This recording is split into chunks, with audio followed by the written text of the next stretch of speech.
एक नगर में एक सेठ रहता था। वो बहुत ही धार्मिक था। वो हमेशा पूजा पाठ में व्यस्त रहता था। उसके लिए पूजा पाठ ही सब कुछ था। उसके अनुसार किसी नास्तिक को कभी कुछ नहीं प्राप्त हो सकता, ये उसका मानना था। उसके लिए तरक्की सिर्फ उसे मिलती है जो भगवान को खुश करता, इसलिए वो काफ़ी पूजा पाठ करता था। उसकी पत्नी भी धार्मिक थी। उसका बेटा बड़ा हो गया था। उसे उसकी शादी की चिंता सताने लगी थी।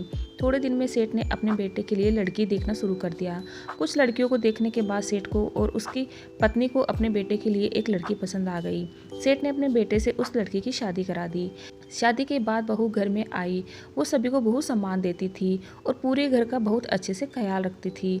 दिन बीतते गए, बहू ने रसोई घर का सारा काम अपने हाथों में ले लिया।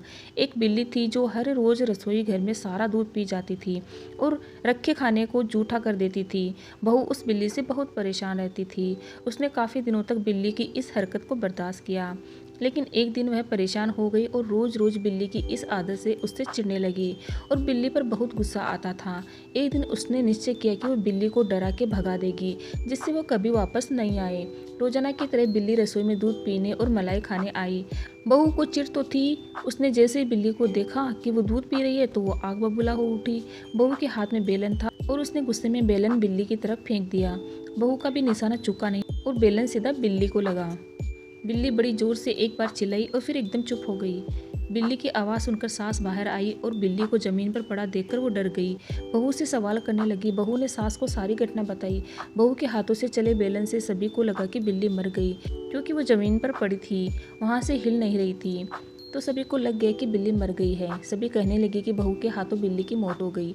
बहू के सिर बिल्ली की हत्या का दोष लग गया। बहू को बहुत पछतावा हुआ, लेकिन अब पछताने से क्या होता है। सेठ ने फौरन ही एक पंडित जी को घर बुलाया और उन्हें सारी बातें बताई। पंडित जी ने अपना फायदा देखा। पंडित जी ने कहा कि ठीक है, मैं बहू के सिर से बिल्ली की हत्या का दोष हटा दूंगा। इसके लिए पूजा करानी पड़ेगी। सेठ जी तो पहले से ही धार्मिक थे और बहू के सर से दोष हटाने के लिए उन्होंने पूजा की अनुमति दे दी। पंडित जी ने घर में पूजा की। थोड़ी देर बाद पंडित जी ने कहा कि अब बिल्ली को तौलिए और उसका वजन कीजिए। सब ये सुनकर हैरान हो गए। सबने पंडित जी से पूछा कि ये क्यों, इसकी क्या जरूरत है। तब पंडित जी ने बताया कि जितने वजन की बिल्ली है उतने वजन के सोने की बिल्ली दान करनी होगी। ये सब सुनकर चौंक गए। बिल्ली का वजन देखने में काफ़ी था। सभी परेशान होने लगे कि इतने वजन की सोने की बिल्ली दान करनी पड़ेगी। बहू भी ये सुनकर सदमे में आ गई और चुपचाप वहाँ से हटकर दूसरी ओर जाने लगी।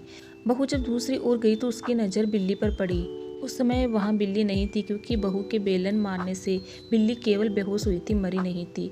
ये बात उसने जाकर सभी को बताई। तब उस सदमे से सभी बाहर आए और बहू ने फैसला किया कि आगे से वह अपने गुस्से पर नियंत्रण रखेगी और सोच समझकर काम करेगी।